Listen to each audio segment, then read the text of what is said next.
আসসালামু আলাইকুম।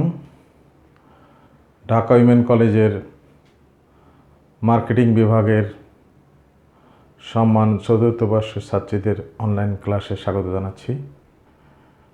তোমরা বিগত সময়ে সেলস ম্যানেজমেন্টের ক্লাস পেয়েছো। আজকে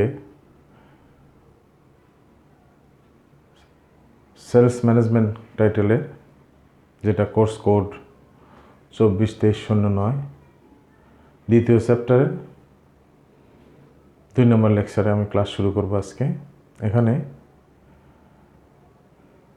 3টি বিষয় আলোচনা করব। প্রথমটি হচ্ছে নীতি বলতে কি বোঝায়, নীতির বৈশিষ্ট্য বা গুণাবলীগুলি কি কি, নীতি প্রণয়নের প্রভাব বিস্তারকারী উপাদানসমূহ কি কি। 2 নম্বর অধ্যায়ে যেটি রয়েছে নীতি, এই নীতি বলতে কি বোঝায়, নীতির বৈশিষ্ট্য বা গুণাবলী রয়েছে, কিছু বৈশিষ্ট্য রয়েছে এবং একে গুণাবলী হিসেবে অভিহিত করা যায়। এই বৈশিষ্ট্য বা গুণাবলীগুলো কি কি এবং নীতি প্রণয়নের সময় কিছু প্রভাব বিস্তারকারী উপাদান রয়েছে যেগুলোকে মাথায় রেখে নীতি প্রণয়ন করা হয়। সেই প্রভাব বিস্তারকারী উপাদানগুলো আমরা আজকে আলোচনা করব। এখানে 2টি বড় প্রশ্ন রয়েছে। সাধারণত যে 2টি বড় প্রশ্ন আলোচনা করব পয়েন্ট আকারে, সেটা 10 নম্বরের প্রশ্ন হতে পারে। তোমরা ক্লাসটা ভালো করে মনোযোগ দিয়ে শুনবে। এর পয়েন্ট হিসেবে উল্লেখ করে দেওয়া আছে, তোমরা সুন্দর করে শুনবে। প্রথমত আমরা যদি বলি নীতি বলতে কি বোঝায়, প্রত্যেকটি কারবার প্রতিষ্ঠান সুনির্দিষ্ট লক্ষ্য অর্জনের জন্য কাজ করে। অর্থাৎ প্রত্যেকটি কারবার প্রতিষ্ঠানের নির্দিষ্ট লক্ষ্য রয়েছে। কারবার প্রতিষ্ঠানের কাজের নেপথ্যে সবসময় একটি আদর্শ বিদ্যমান থাকে। এই আদর্শকে সামনে রেখে কারবার প্রতিষ্ঠান পরিবর্তিত অবস্থার মধ্যে কার্য সম্পাদন করে থাকে। একটি আদর্শ রয়েছে, এই কারবার প্রতিষ্ঠানের একটা আদর্শ রয়েছে এবং এই আদর্শকে সামনে রেখে কারবার প্রতিষ্ঠান পরিবর্তিত যে অবস্থা রয়েছে তার মধ্যে কার্য সম্পাদন করে থাকে। কারবারের সিদ্ধান্ত গ্রহণ ও কার্য সম্পাদনের ক্ষেত্রে প্রতিষ্ঠান আদর্শভিত্তিক যে নির্দেশিকা মেনে চলে সেটি হলো নীতি বা পলিসি। এরকে নীতি বা পলিসি নামে অভিহিত করা যায়। তাহলে আমরা যদি মোদ্দা কথায় বলি, কারবারের সিদ্ধান্ত গ্রহণ ও কার্য সম্পাদনের ক্ষেত্রে প্রতিষ্ঠান আদর্শভিত্তিক যে নির্দেশিকা মেনে চলে সেটি নীতি বা পলিসি নামে পরিচিত। এখানে একটা টেইলর একটা সংজ্ঞা দিয়েছে, তার বাংলা করলে দাঁড়ায়, নীতি হলো পৌনঃপুনিক কর্মক্ষেত্রে কাজের নির্দেশনা। অর্থাৎ পুনরায় কর্মক্ষেত্রে কাজের নির্দেশনা দেওয়া হলো, যে নির্দেশনা দেয় সেটাই নীতি হিসেবে অভিহিত করা যায়। উপরের আলোচনা এবং সংজ্ঞার প্রেক্ষিতে বলা যায় যে নীতি হলো এমন কিছু মৌলিক পূর্ব নির্ধারিত বিষয় যা সংগঠনের লক্ষ্য অর্জনের জন্য ব্যবস্থাপকীয় কাজের ব্যাপক দিক নির্দেশনা দান করে। অর্থাৎ এমন কিছু মৌলিক পূর্ব নির্ধারিত বিষয় যা সংগঠনের লক্ষ্য অর্জনের জন্য ব্যবস্থাপকীয় কাজের ব্যাপক দিক নির্দেশনা দান করে। তাহলে আমরা নীতি বলতে কি বোঝায় সম্পর্কে জানলাম, যে নীতি হলো একটি সুনির্দিষ্ট লক্ষ্য অর্জনের জন্য কাজ করে এবং এর একটা আদর্শ থাকে। প্রত্যেকটি কারবার প্রতিষ্ঠানের একটা আদর্শ থাকে। এই কারবার প্রতিষ্ঠান এই আদর্শকে সামনে রেখেই তার কাজগুলো সম্পাদন করে যায়। তো প্রত্যেকটি নীতিরই কিছু বৈশিষ্ট্য বা গুণাবলী রয়েছে, যেটা আমরা বোর্ডে লিখে দিয়েছি। দেখো, বোর্ডে লিখে দিয়েছি যে বৈশিষ্ট্য বা গুণাবলী। এখানে বৈশিষ্ট্য বা গুণাবলী রয়েছে 9টি এবং প্রভাব বিস্তারকারী উপাদান রয়েছে 8টি। তো এখানে আমরা 8 নম্বর দেখো, প্রভাব বিস্তারকারী উপাদান তোমরা লিখে নিতে পারো। প্রতিযোগী প্রতিষ্ঠানের নীতি, প্রতিযোগী প্রতিষ্ঠানের নীতি আর রাজনৈতিক পরিস্থিতি। আমরা এখানে একটু অস্পষ্ট ছিল, আমি লিখে দিলাম। তো আমরা যদি বৈশিষ্ট্যগুলো আলোচনা করি, বৈশিষ্ট্য দেখো, প্রথম বৈশিষ্ট্য উদ্দেশ্যের প্রতিফলন। প্রথম বৈশিষ্ট্য হলো উদ্দেশ্যের যে প্রতিফলন। নীতি একটি আদর্শ নীতি এমন হবে যে নীতিতে কারবারের যে উদ্দেশ্য রয়েছে সেই উদ্দেশ্যের প্রতিফলন করবে। আমরা সংক্ষেপে আলোচনা করব। তার কারণ হলো যে আমাদের 10 নম্বরের যে প্রশ্নটা হবে, সাধারণত একটা সংজ্ঞা থাকবে, নীতি বা যে কোনো একটা সংজ্ঞা, চ্যাপ্টারের সংজ্ঞা থাকবে, সাথে সাথে বৈশিষ্ট্যগুলো আমরা কিন্তু সংক্ষেপ আকারেই 9টা বৈশিষ্ট্যই দিয়ে দিব। এখানে উদ্দেশ্যের প্রতিফলন হচ্ছে নীতি হবে এমন যেখানে কারবারের যে উদ্দেশ্য আছে সেই উদ্দেশ্যের প্রতিফলন ঘটবে। 2 নম্বর হচ্ছে সহজবোধ্য। যে নীতিটা কারবার প্রতিষ্ঠান প্রণয়ন করবে বা ব্যবস্থাপনা যে নীতিটা প্রণয়ন করবে সেই নীতিটা অবশ্যই সহজবোধ্য হবে, অর্থাৎ কারবারের সাথে সম্পৃক্ত সকল ব্যক্তি এই নীতিটা সহজেই বুঝতে পারবে, অর্থাৎ সহজবোধ্য হবে নীতিটা। 3 নম্বর হলো স্থায়িত্ব।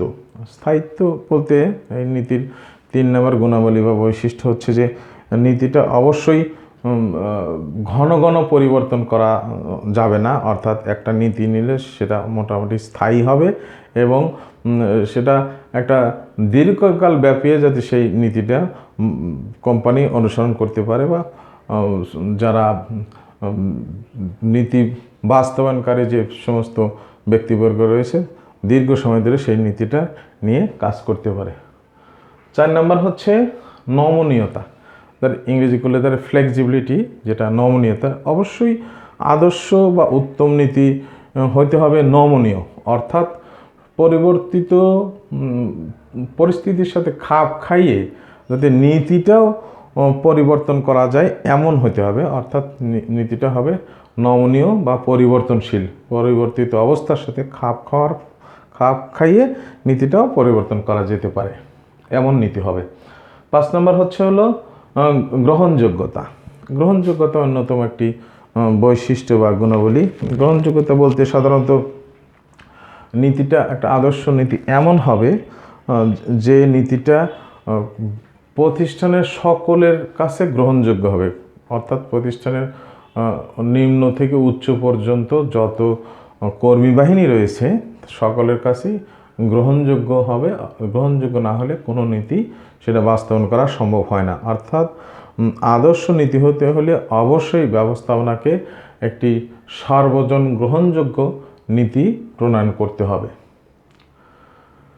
6 নম্বর হলো সংক্ষিপ্ততা।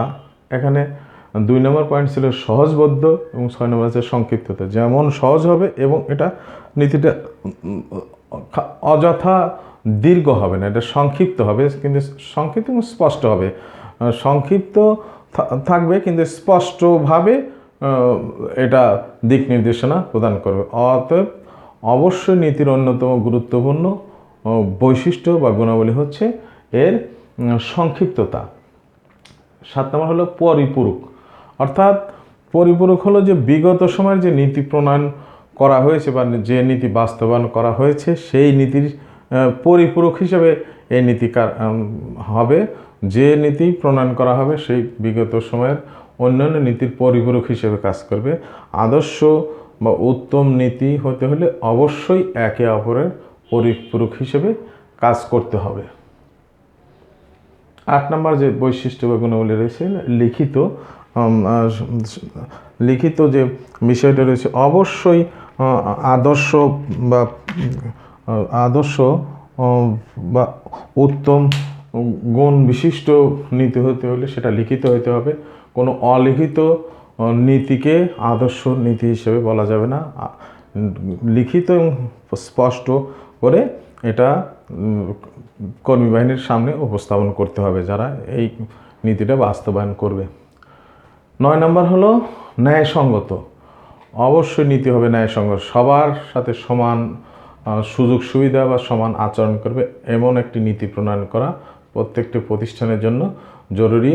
কোনো অন্যায্য বা অন্যায্য নীতি কোনো সময় প্রতিষ্ঠান কর্তৃক বাস্তবায়িত হতে পারে না, ন্যায়সঙ্গত হতে হবে এবং এটা অন্যতম একটি গুরুত্বপূর্ণ বৈশিষ্ট্য বা গুণাবলী। তো আমরা নীতি বলতে কী বোঝায় এবং নীতির বৈশিষ্ট্য বা গুণাবলী সম্পর্কে জানলাম। এবার দেখব নীতি প্রণয়নের সময় প্রভাব বিস্তারকারী উপাদান, অর্থাৎ একটি আদর্শ নীতি প্রণয়ন করতে হলে কিছু প্রভাব বিস্তারকারী উপাদানকে বিবেচনায় নিয়েই সেই নীতিটা প্রণয়ন করতে হয়। তোমরা জানো যে প্রত্যেকটা বিষয়েরই কিছু প্রভাব বিস্তারকারী বিষয় থাকে, যাদেরকে মূল্যায়ন না করলে সেই কার্যক্রমটা বাস্তবায়ন হয় না। এখানে প্রভাব বিস্তারকারী উপাদানের 1 নম্বর রয়েছে যে কারবারের উদ্দেশ্য। নীতি প্রণয়নের সময় অবশ্যই কারবারের উদ্দেশ্যকে বিবেচনা নিয়েই নীতি প্রণয়ন করতে হয়। অর্থাৎ কারবার প্রতিষ্ঠানের উদ্দেশ্য যদি হয় মুনাফামুখী, তাহলে এক ধরনের নীতি প্রণয়ন করা হয়। আবার যদি হয় সেটা সমাজ কল্যাণমুখী, তাহলে সাধারণত নীতিটা উদার হয় এবং এখানে মুনাফা লাভের পরিবর্তে সমাজ কল্যাণমুখী চিন্তাভাবনার মাধ্যমেই নীতি প্রণয়ন করা হতে পারে। অর্থাৎ কারবারের উদ্দেশ্য কী হবে সেই উদ্দেশ্যের উপর ভিত্তি করে নীতি প্রণয়ন করা হয়ে থাকে। 2 নম্বর হচ্ছে ব্যবস্থাপনার প্রকৃতি।